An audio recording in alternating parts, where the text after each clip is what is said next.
What an amazing time it is at the moment, the last year. The pandemic has hit us.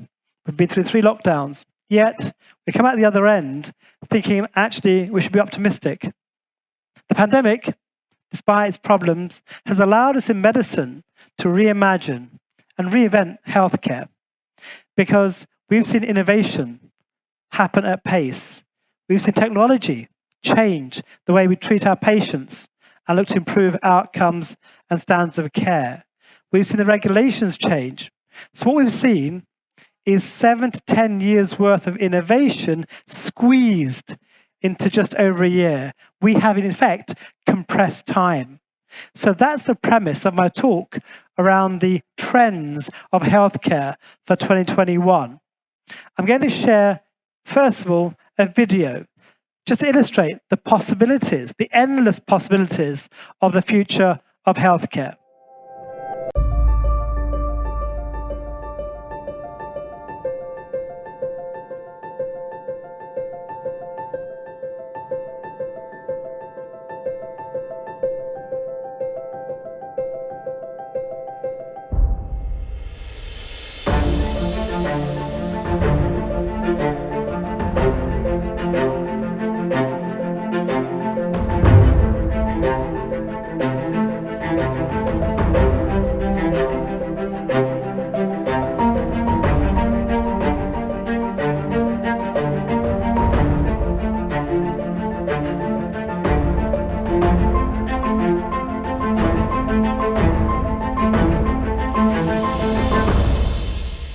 So that was a quote from a famous American president, Abraham Lincoln. And it talks about the best way to predict the future is to create it. And that's what we're learning. It's for all of us individually to reimagine, rethink that model of healthcare in the future. What are these trends we talk about? Well, let's show you in terms of the technologies that are driving this change. What we're seeing are a number of technologies, what we call exponential technologies, whether it's virtual reality, augmented reality, nanobiotechnology, genomics, 5G, mobile 5G, edge computing, cloud computing. We've seen artificial intelligence and deep machine learning, all converging at the same point of human existence. We call it an inflection point for humanity. So we're now looking at this world of technology. And it's great to be in a hybrid event here to illustrate how we can be here face-to-face alive with a big audience, and also be hybrid to share our skills and knowledge around the world. As you see, these technologies are all converging. And so what I'm telling you is not about 1 or 2 technologies or is powered by 5G. It's that convergence that we're talking about. And to change your minds, we're going to show some more examples of that. So the first thing, in terms of trend, it's going to be the way we design education for future generations. We've been slow at adopting change. We still have curriculums not designed for the future of mankind. Generation Z, people looking at new ways of learning, want to access information in a different setting. But I'm going to show you what I call Education 4.0. I remember the teacher talked and we listened. We had to memorize quite a lot too. A lot of time was spent giving out books and collecting them up again. We were sitting in rows in desks so we could see the board better, because talk and chalk was the way. There must be an industrial revolution in education, in which educational science and the ingenuity of educational technology combine to modernize the grossly inefficient and clumsy procedures of conventional education. Sidney L. Pressey, 1924. These young people are studying in a new way. A computing calculator designed for use in high school classrooms has created tremendous excitement among educators. The tool which has made this possible is the high-speed digital computer operating with electronic precision on great quantities of information. If we think about the third industrial revolution, that was PCs and the internet, and we just about caught up with that. The fourth industrial revolution is what becomes possible from those technologies. Industry 4.0 is the next big shift in the way that manufacturing operates. Digital know-how is going to be hugely important, and then people will need to be flexible because the world will change. The future workplace and future societies, we're still moulding them as we go, and technology is one of the main pillars in what is shaping what the future will look like. The pace of change is remarkable, with the introduction of these exponential technologies creating a paradigm shift to create Education 4.0. So we've now defined this Education 4.0 in a different way of teaching the future generation of health workers. I'd like to share a future of virtual reality training created by Medical Realities.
So education is the first trend that's going to change. We've all been on Zoom, on Microsoft Teams, asking the question, is your mic on or is your mic off? Or indeed, are you online? But actually, online virtual education will be part of our future. No longer will it require as many bricks and mortar to create the colleges, schools, universities of tomorrow, because hybrid education will be part of really the educational change that we will require. What it does, of course, it democratizes access to global education. The next trend is obvious. It's that of telemedicine. We've seen it last year. We've gone from face-to-face consultations to remote consultations. This image typifies the futurists of 1924. 100 years ago, people were thinking, can we see our patients using a different medium? They're talking about the radio doctor. In actual fact, they're predicting the application of telemedicine or telehealth. And last year, we've seen a plethora of companies working in telemedicine, offering you remote consultation. So we've seen 24-hour services come through where you can access a doctor through your smartphone, through your computer, or even a telephone consultation. So we've seen the rise in telemedicine in the first 3 months of the pandemic up by 8,000%. Can you imagine? A year before that, we would have struggled to understand the value of remote medicine. But patients now are demanding access to healthcare that's easy, at their convenience, at their home, which changes the paradigm of healthcare. What about if we change the whole system of healthcare, from secondary care to primary care to social care, making it much more seamless and actually moving healthcare from sick care in hospitals to well care in the community. That saves money, allows people to maintain their health and well-being and uses resources much better. So you'll see a transition from secondary to primary to social care. In fact, you might see these booths that kind of spring up across the world. This is in China, where you can pop into a cubicle, see a doctor remotely on telemedicine, have your blood pressure, your pulse, your ECG, your oxygen levels all measured in that small little environment. The doctor can then say to you, there's a diagnosis. Here's your prescription for medicines. You come out of the booth, you go next door with your smart card, you touch it, out comes your medicine, and you walk away without relying on any primary care institution. You're just doing it all remotely and through these booths. And this, hopefully, in the future will take off as we speak. But it just exemplifies the use of telemedicine. People are really talking about artificial intelligence and deep machine learning as being a really powerful technology that's going to help us improve healthcare or access to health. When we look at AI, we think about the three words in this picture. It was the hope years ago that was saying we could revolutionize healthcare with AI. Then that was born by so much hype that it would change all of our lives immediately, but it wasn't quite ready to do so. 2021 is going to demonstrate the word of reality. We are seeing now real-time examples of how AI will improve either automation, diagnostics, treatment pathways, and patient experiences. So it's reality that 2021 will show you the actual effects of AI on a much larger scale. And actually, what we're seeing, a number of areas where AI is going to be useful for. What's important is to collect data. And now we're seeing big data science come in. We're collecting more and more data, which we'll explain in a moment. We'll talk about other trends in healthcare. And what we're looking at, different inputs into AI systems, whether it's natural language, whether it's patient data and biometrics, or indeed operational data from the providers. At the same time, the areas we're exploring are early detection or triage. Also, we're looking at diagnostics, CTs, MRIs, images, etc. Looking at treatment pathways, managing them better, and of course, looking at monitoring patients going forward. So there's a number of companies out there working on different pathways. What we're seeing now is the use cases in imaging, whether it's X-rays, CT scans, etc. We're seeing DeepMind, Google DeepMind working on retinal scans, OCT scans, to predict retinal disease by using images. We've seen it using pathology in skin diseases, analyzing skin lesions so that you can predict whether it's going to be cancerous or not cancerous. So we're seeing a huge wide range of variation in the use cases of AI. And we play this video to show you my own specialty in surgery. This is a colonoscopy. And what it's going to show you, it's a polyp. A polyp is a precursor of cancer. Sometimes we miss polyps because they're quite small and they're hard to find. But this video, if you play it, will show you the kind of how AI can show you a very small lesion that you can't see with the naked eye almost. Here we are. The AI has now shown you an area of concern. As we go in deeper, concentrate in the area, suddenly at the end you'll see a small polyp. There we are, which we hadn't seen before just on the naked eye. So it will allow us to be more precise to improve the efficacy of these diagnostic tools. So we're seeing it used in ultrasound, we use it in different modalities now. The other trend I'd like to talk about is immersive technology, what we call extended reality. We have augmented reality on one side, where you wear a pair of glasses and overlay information, it augments your reality. It's like a fighter pilot with a heads-up display. Virtual reality is the other end of the extreme, where we have a headset which we can't see out of, and you're immersed in a 360 environment. In the middle of that is something called mixed reality. And here we are. Here's a clip of video showing how can be taught using augmented reality using a simple smartphone, using either AR Core or the AR Kit. I'm super excited to give you an insight into the human heart. Choose from different conditions and see the effects right away on the hologram.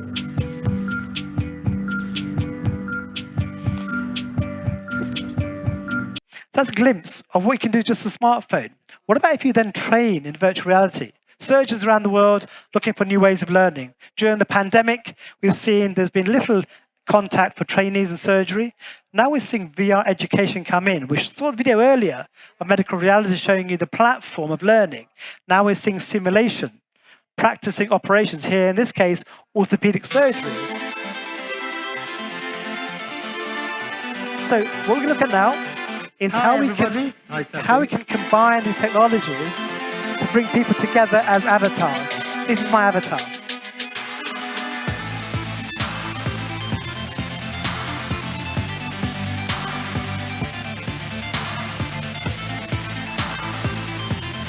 So the HoloLens itself really allows us to reshape the way we connect people, we communicate with people, and also to be used in teaching and training. Initially, when you put the HoloLens on, it feels a bit strange, but actually within a few minutes, it becomes quite normal. You feel as though you're just discussing cases with people in the same room, for example, like we do in normal hospital practice. We can come in and actually look at this content in full 3D. And obviously when you're working in this case, the medical field, having a full 3D understanding of a situation, for example, is really much more powerful in solidifying how you want to navigate it in your mind.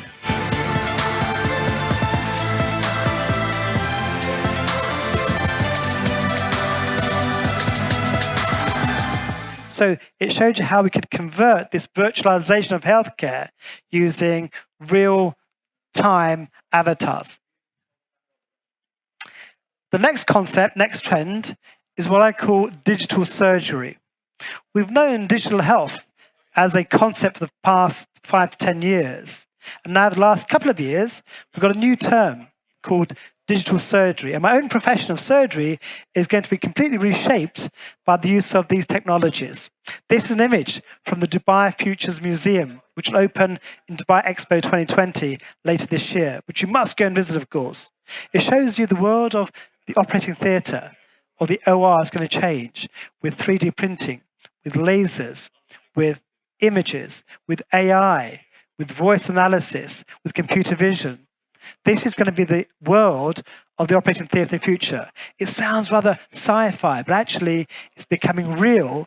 And 2021 will show you the reality of this new digital surgical world that we're living in. And this video shows you another element of that, which is another trend: robots. Surgical robots are coming in. We've had intuitive surgical with Da Vinci for the last 20 years. And now, in 2021, we're seeing a plethora of other robots coming in. Cheaper, more affordable, sleeker, more flexible, more nimble, smaller, more portable. This is one that shows you the intricacies of those technologies of robots. And there are many of those coming out. So robots will become the instrument of surgeons. Before it was a scalpel, which is now going to be replaced by the surgical robot going forward. And of course, that's one element. What if you could do robotic surgery remotely using 5G technology? 5G has a great bandwidth, up to 1 to 2 gigabytes per second download speeds, and a latency of 0.1 millisecond. Here we are in Eastern Province in China, a surgeon doing remote surgery using 5G. He's in one part of the country, the operations part of the other. Now what we're seeing is more telementoring, teleproctoring, and remote surgery as we go forward. We'll also see the use of these technologies in the OR itself. What if you could navigate during an operation? You have an organ, say the liver, and you're taking out a tumor. What if you can navigate the kind of the surroundings better to help you avoid damaging important structures, or showing you that actually you're clear of the tumor or cancer itself? So these kind of technologies are overlaying information. Surgical navigation tools are coming in as we speak. And that's not far-fetched. Some of these companies now have got FDA approval to be used routinely in clinical practice. What about overlaying information further on brains or spinal cord, for example? So we can now have image analysis. We can overlay information in real time, so you can now plan surgery better. So planning will change. Intraoperative decision-making will change. And ultimately, all this data that's collected will allow surgeons to be more, I guess, accurate in their qualities, in the outcomes, in terms of the processes of the operation. So we're seeing all these kind of things happen. But then we talk about this world of avatars and holograms as a trend. We showed you an avatar earlier. What about holograms? I've given talks around the world as my hologram. I've appeared from nowhere, remotely, gave a talk as my hologram, and disappeared. And the world of climate change, where airfare and air travel is going to be expensive for all of us, and we've seen during the pandemic, we can do things more virtually. And I've been talking for a number of years about how we should become more virtual, and hence they call me the virtual surgeon. Here's my hologram.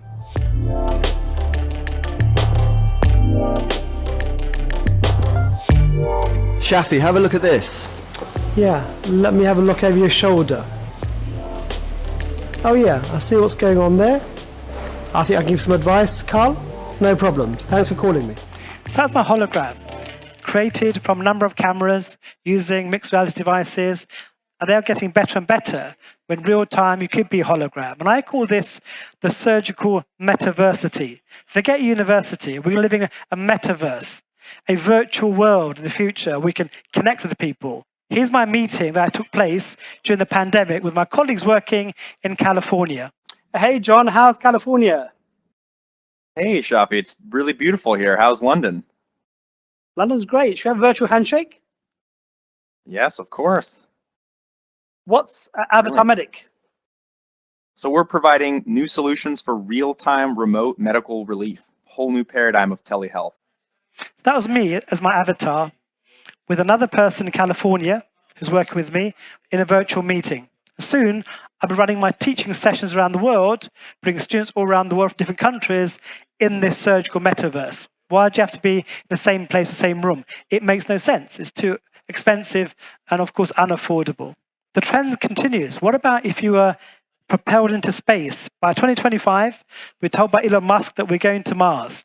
There's a race on to go to Mars. We've seen recently the landing. We've seen now a drone coming out of that landing device, and a helicopter will fly in the next couple of weeks across the land of Mars. So imagine as we push that, what could we do with remote medicine? Could we use avatars and robots to diagnose remotely?